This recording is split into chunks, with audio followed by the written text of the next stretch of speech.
Vamos dar sequência ao nosso próximo painel aqui, a nossa programação, falando agora sobre gestão de risco com a Bolsa, se protegendo da oscilação dos preços do boi, milho e soja no mercado atual. Eu convido o gestor e operador de derivativos agrícolas com mais de 10 anos de mercado e sócio da Genial Investimentos, Silvio Alface.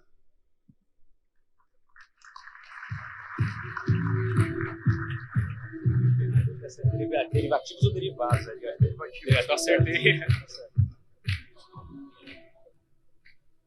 Boa tarde.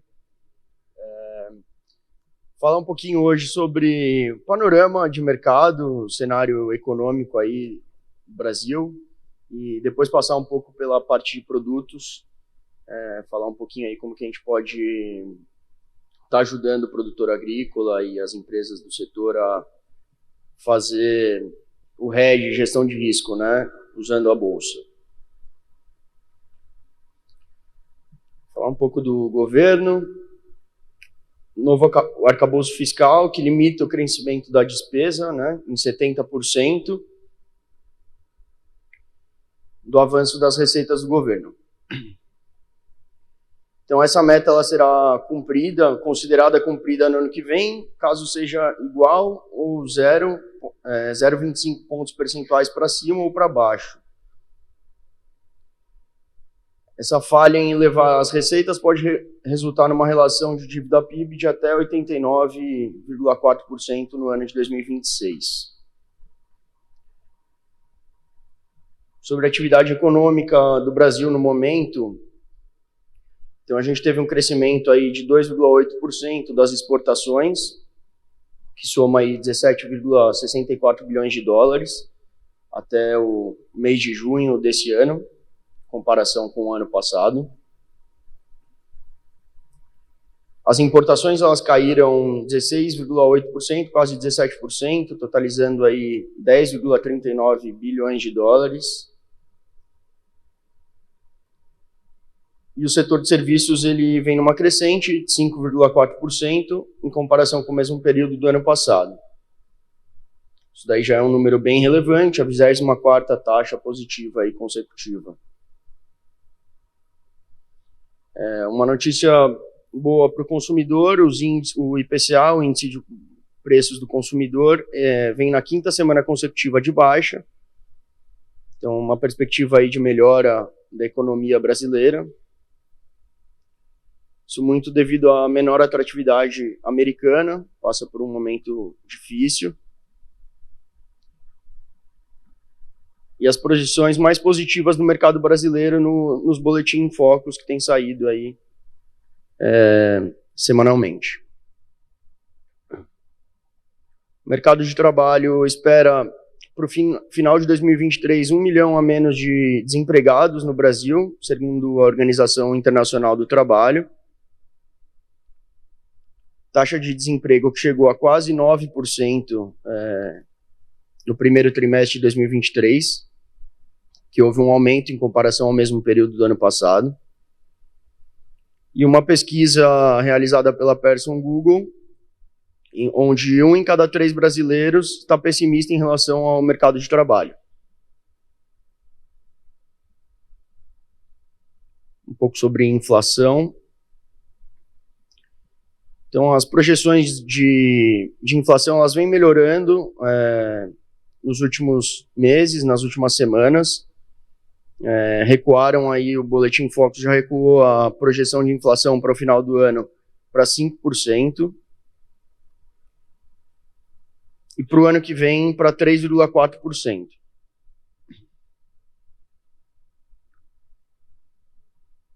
Então, o IPCA do mês de maio ficou em 0,23% ao mês, dados divulgados agora no dia 7 de junho.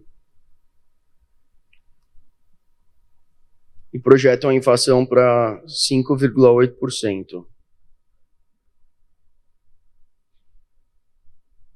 Com juros acima do necessário para combater a inflação, isso pode causar alguns riscos para a nossa economia aí no futuro.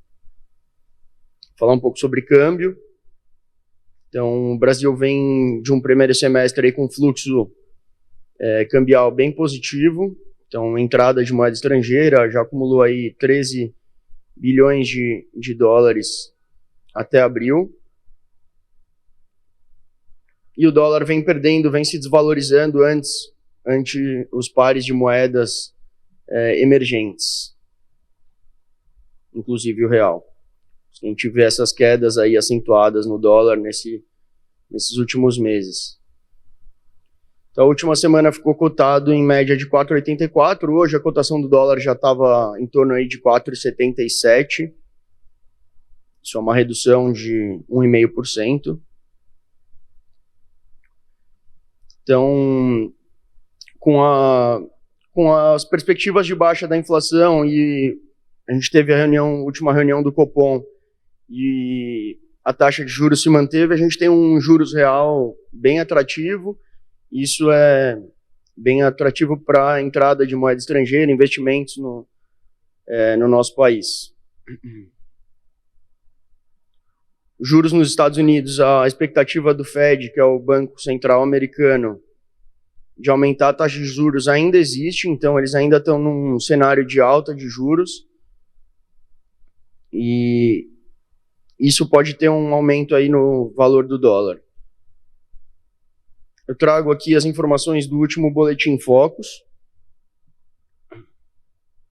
Então, projeção de baixa aí do dólar para o final do ano de 2023, a 5,12. Projeção de alta, crescimento do PIB para o final do ano também a 2,14% de crescimento. Essas projeções que estavam num cenário um pouco pior aí para o Brasil há algumas semanas atrás. Projeção da taxa Selic de leve baixa para o final do ano.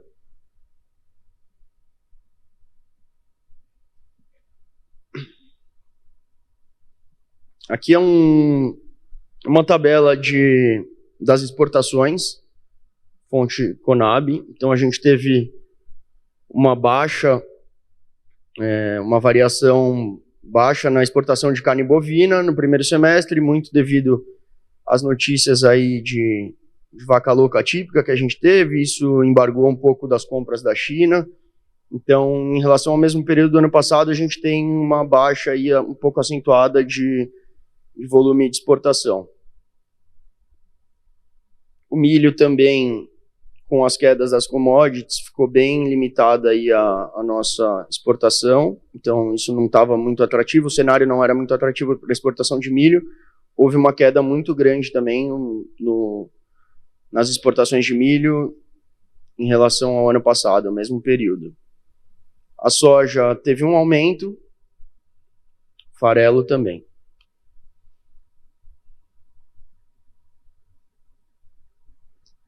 Então agora eu vou falar um pouco mais sobre as commodities agrícolas. Eu vou trazer algumas informações, elas foram atualizadas todas hoje. Vou falar um pouco sobre boi gordo, sobre milho, sobre soja, um pouco do que a gente espera aí com as notícias que a gente apurou. Então a gente vê que as escalas de abate, elas começaram a recuar no Brasil. Então hoje a média Brasil está em 8 dias úteis, escalas de abate dos frigoríficos, e a média do estado de São Paulo em 8 dias úteis. A oferta e a demanda interna da última semana, então a gente teve um enxugamento de oferta de animais terminados. As escalas de abate reduziram, escalas essas que chegaram a estar aí em torno de 15 dias há um mês atrás, diminuiu para uns 12 dias, agora a gente já tem 8 dias aí para escalas de abate. E a safra de boi gordo também vem caminhando para o fim, a gente já vê algumas regiões secando um pouco. Então isso a gente diz que a pressão de baixa ela perdeu a intensidade. Então a gente espera, o mercado deu uma recuperada nessa última semana, a gente espera que tenha alguma estabilidade nesses níveis de preço. A demanda doméstica do país ainda é um pouco retraída. Indústria cadenciando a compra, então, conforme o escoamento de carne para mercado interno. Não tem reporte de novas compras de mercados como China, que são grandes mercados aí, consumidores. O cenário que a gente coloca para o segundo semestre desse ano, então os preços da saca de milho caiu bastante, então esse que é o insumo, né, para o boi de confinamento, que vem agora o giro, e então a gente tem um cenário positivo para a margem de confinadores. E a gente espera um volume maior de compras da China, o pico esperado entre agosto e setembro, onde eles têm as festividades, e espera-se que eles reportem aí novas compras do Brasil. A gente coloca aqui um termômetro e a gente coloca como neutro. Então, a gente espera um cenário de estabilidade nesses níveis que se encontra hoje, arroba do boi gordo, que são dados atualizados de hoje, tá? Então, vencimento agora para o final do mês, na base de São Paulo, tá? Estado de São Paulo, esses preços, BMF. Então, para o vencimento do mês de junho, que vence agora no final do mês, está cotado a R$ 251,20, arroba. E ali para o pico da entre-safra, que é o mês de outubro, estava sendo cotado hoje a R$ 262,10.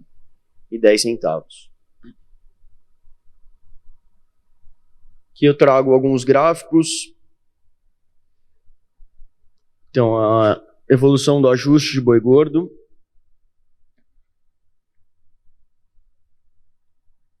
Nos meses de junho, julho e agosto. Aquele segundo gráfico é a evolução dos preços à vista do boi. Então, na praça de Araçatuba e na praça de Campo Grande, a gente vê que o diferencial de base ele diminuiu no último mês. Diferencial esse que ali no meio de maio já teve bem maior, aí chegou próximo de R$17 por arroba.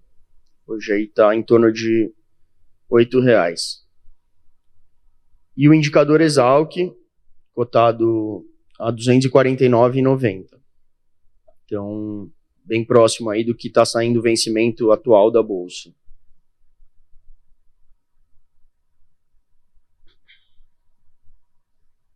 Então, sobre o milho, a gente está num cenário de clima, né, muito de observação de clima americano para saber o que vai ser de oferta, nível de oferta e demanda desse mercado. Então, seguiram sem chuvas nas últimas semanas, então um clima bem seco nos Estados Unidos.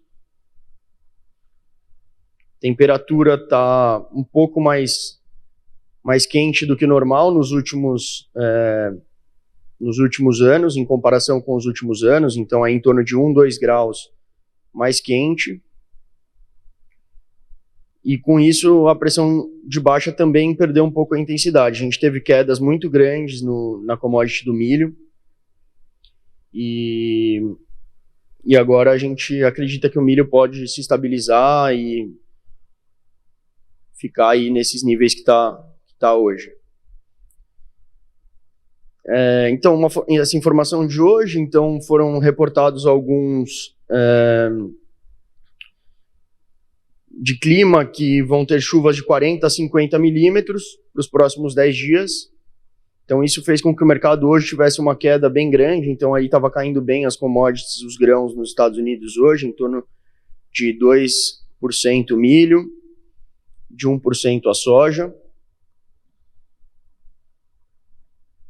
Falando um pouco de milho no Brasil, a demanda exportadora em algumas praças. Então, a gente já vê aí um pessoal começando a escoar milho pelo Paraná, Mato Grosso. E aquele cenário que eu tinha mostrado de quedas muito grandes das exportações de milho, ele foi muito em consideração da queda do dólar. Isso perdeu a atratividade da exportação do milho para esse primeiro semestre. Em contrapartida, a gente teve uma alta na Bolsa de Chicago, e isso também fez com que a Bolsa recuperasse, tivesse um movimento de alta depois dessas quedas mais acentuadas que a gente viu no grão. E a gente tem uma preocupação depois da colheita da nossa safra recorde de soja, né? existe uma preocupação com estoques, né? Então, se os produtores segurarem os estoques, a gente pode ter alguns problemas aí de armazenamento, logística e muita concentração de oferta. A gente sabe que vem uma safra muito boa de milho, a gente tem conversado com bastante produtores aí das regiões centro-oeste, do sul também do país, então as safras estão indo muito bem. A gente coloca no nosso termômetro um cenário ainda um pouco baixista, muito devido à alta produção que a gente vai ter, mesmo com a falta de chuva, com a seca nos Estados Unidos, eles têm uma capacidade para uma reviravolta muito grande, então eles usam muita tecnologia, então em curtos períodos de chuva eles conseguem recuperar muito bem uma possível período de seca. Aqui eu trago os dados de oferta e demanda do mercado de milho, essa fonte do último relatório do USDA, que é o Departamento Americano de Agricultura. Então ele coloca em linha, não teve variação em relação ao relatório do mês de maio, uma produção de 129 milhões de toneladas e uma demanda de 76 milhões de toneladas. Esses aqui são os preços, as cotações do milho na bolsa, na B3 hoje, atualizada hoje. Hoje o milho caiu bem, aí quase que 5%, e mais de 4% de baixa. Vencimento agora para julho, para o dia 15 de julho, a 56,20, essa é a base de Campinas, São Paulo. E para setembro, que é o pico da colheita, né, o mercado cotado a R$60.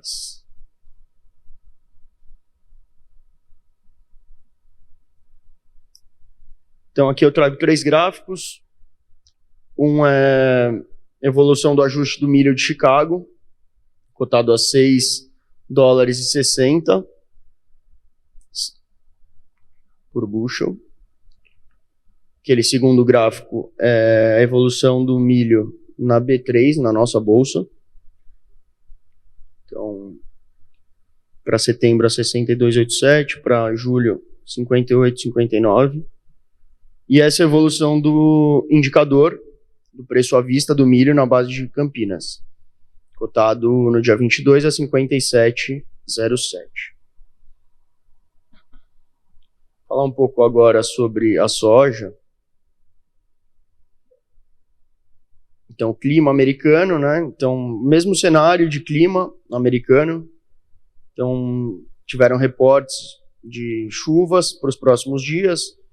Chuvas essas não muito significativas, de 40 a 50 mililitros. Hoje teve uma queda mais acentuada nos preços.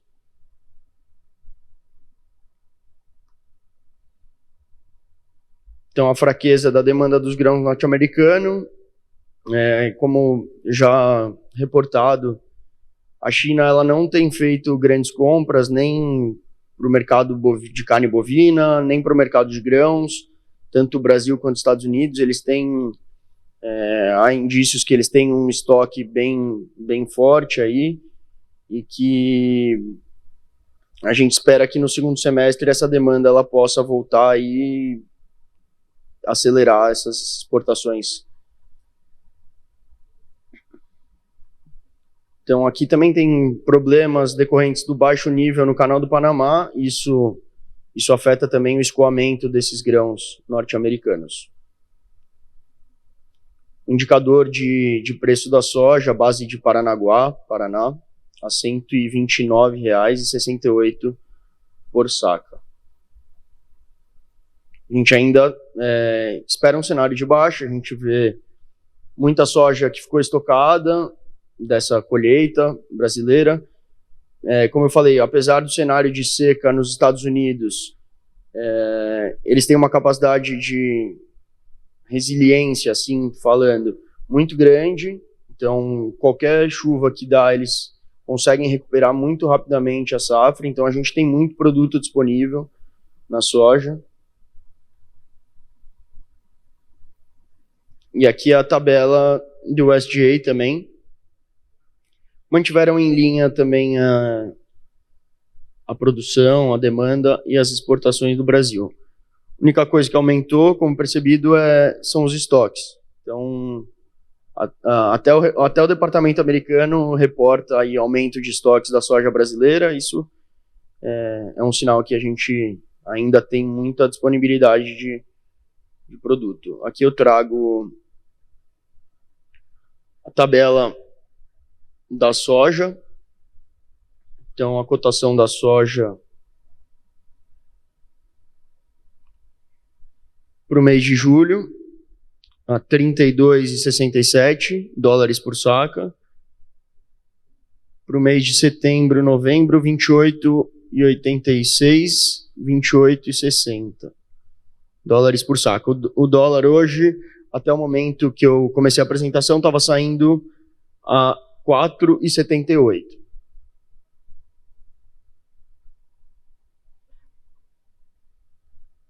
Aqui eu trago os gráficos da evolução do ajuste da soja em Chicago, do grão. Então, cotado aí para julho a 15 dólares por saca, 15 dólares por bushel, 14,18 em agosto. Evolução do ajuste do farelo de soja e do óleo de soja também.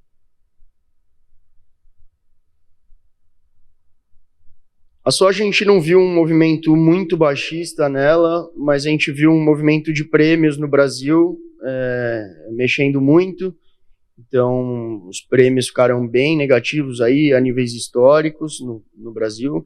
E a gente espera que, com a melhora na demanda aí, consiga estar melhorando esse prêmio, trazendo ele aí para os níveis que a gente imagina, né,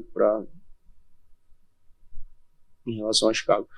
Então, esse foi um pouco do panorama que a gente vê do mercado de commodities, das principais commodities que a gente produz aqui no Brasil.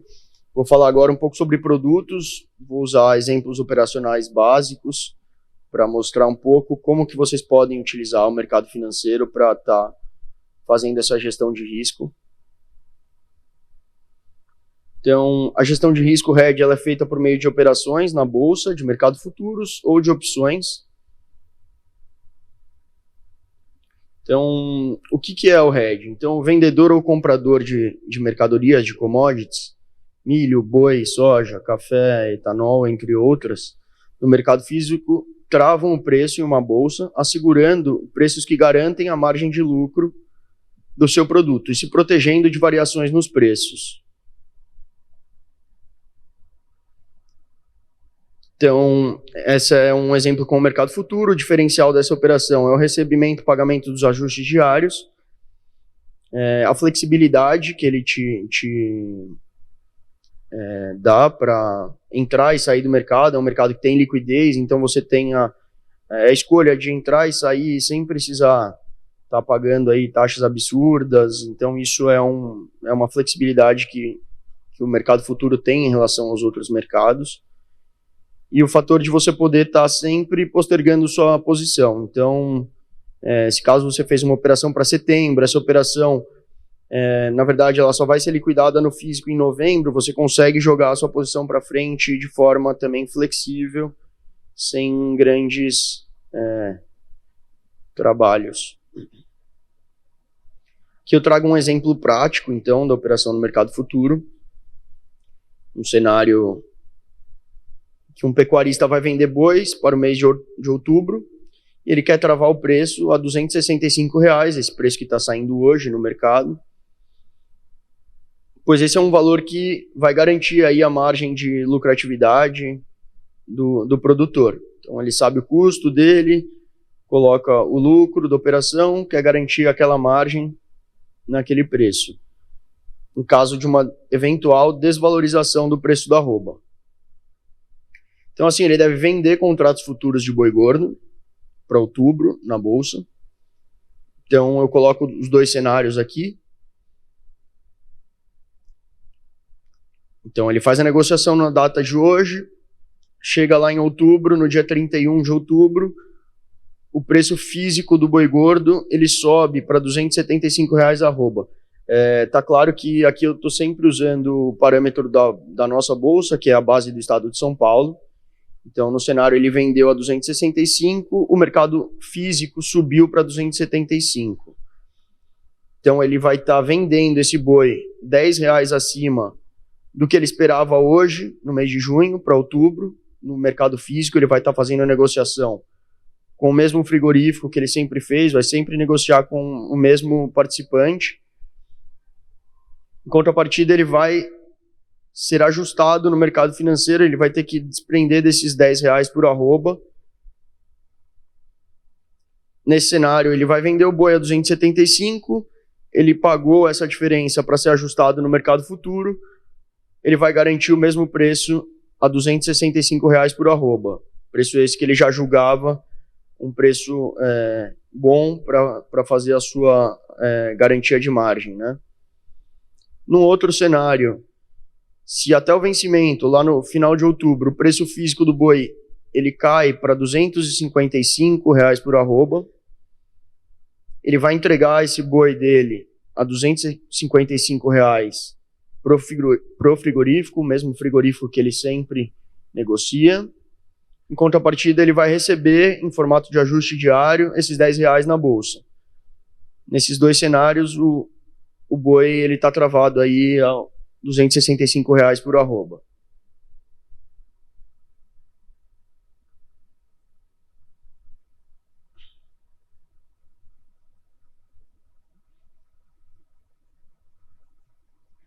Vou falar um pouco sobre o mercado de opções agora.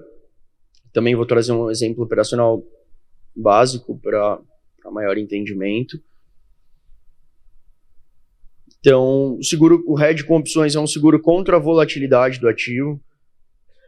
Então, vai ser escolhido o preço do exercício, que a gente chama de strike, e ele paga uma apólice para ter esse direito, né? Um direito de comprar e vender o ativo no preço que ele escolhe.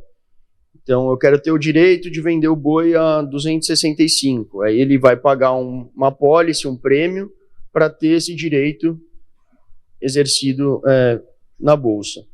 Então, se o mercado físico atingir o preço na bolsa até o vencimento, o comprador ou o vendedor exerce o direito automaticamente no mercado. Isso é automático.